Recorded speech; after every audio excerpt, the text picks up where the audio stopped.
extérieur, j'ai tout pour être heureux. Une belle maison, une campagne, et plein de projets. Mais voilà, l'intérieur de moi, bah, c'est pas confortable. Je me sens pas zen. Au final, j'ai le sentiment d'être loin d'être heureux. Et donc, je finis par penser que j'ai un problème, et je quitte tout pour chercher des solutions.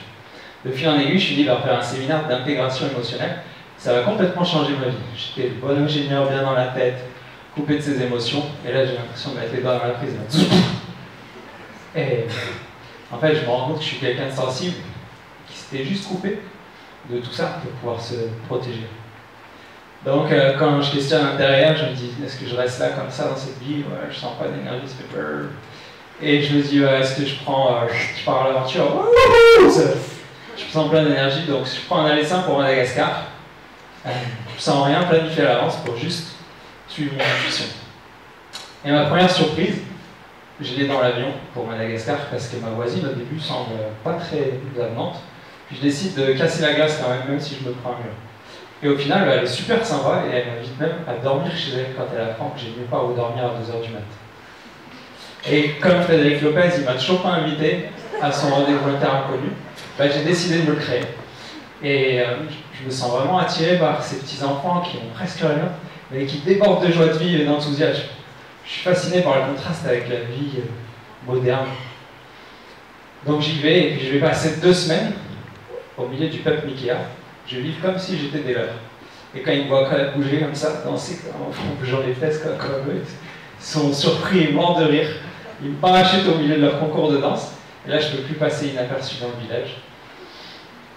Et tous les enfants ils me courent après, ils m'inondent de leur joie communicative. Et ce qui est fou là-bas, c'est qu'on ne parle pas la même langue avec la plupart des gens, mais au final, à travers la langue des émotions, on va réussir à échanger comme si on parlait la même langue en fait. Et je me rends compte à quel point l'ouverture du cœur n'a pas de frontières. Elle nous permet d'échanger même à l'autre bout du monde. Et avec 3 d'entre eux, on décide de partir dans la nature sauvage pendant 3 jours, marcher 50 km dans la brousse pour juste vivre une expérience au cœur de la simplicité. On se baigne, on se lave dans l'eau du lac et on dort à la belle étoile. Et on échange énormément de joie finalement pendant ces 3 jours. On n'a presque rien. Mais moi je me sens rempli d'abondance. J'ai l'impression que c'est des amis de longue date. Et je me rappelle encore la tête d'Alfred, c'est celui qui est à droite, quand il me voit nager pour la première fois, parce que lui il ne sait pas nager. Il avait la tête d'un enfant qui donne à manger un canard. C'était...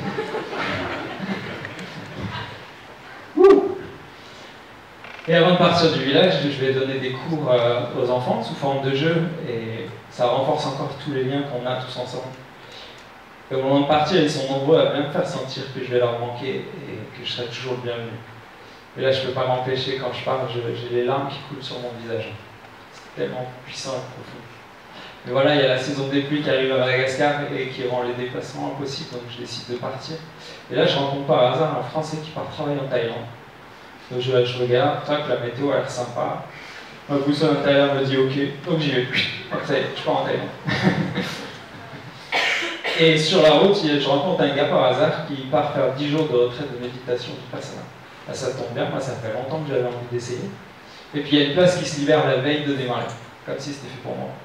Donc j'y vais. Et là, je passe 10 jours à méditer seul face à moi-même, en silence.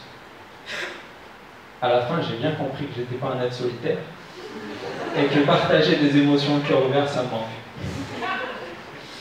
Et je m'apprête à partir pour l'Inde, mais finalement, il y a une île au sud de la Thaïlande, Koh Phangan, et il a l'air de se passer des choses là-bas, ça m'attire. Une super communauté autour du développement personnel, tout ça. Et hop, j'y vais.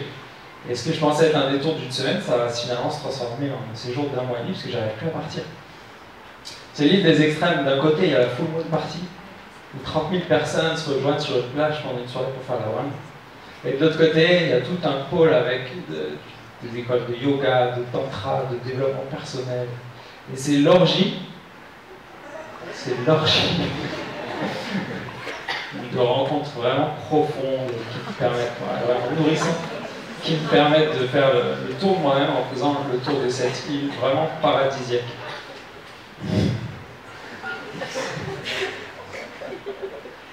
Et je me rends compte, petit à petit que finalement toutes les barrières que je m'étais fixées, c'est des simples croyances que je peux choisir de lâcher. Et que plus je les lâche, plus je me reconnecte à ma sensibilité. Et plus finalement ma vie prend de couleur, je me sens vivant, vibrant, et c'est ça que j'ai envie de vivre en fait. Je me rends compte que c'est ça que j'ai envie, c'est ça que j'ai envie pour nous, c'est le monde que j'ai envie de créer. Et en fait, je me rends compte que j'ai pas besoin d'être à Madagascar ou en Thaïlande pour vivre ça. Je me rends compte que je peux rentrer chez moi avec ça, que c'est dans mon cœur.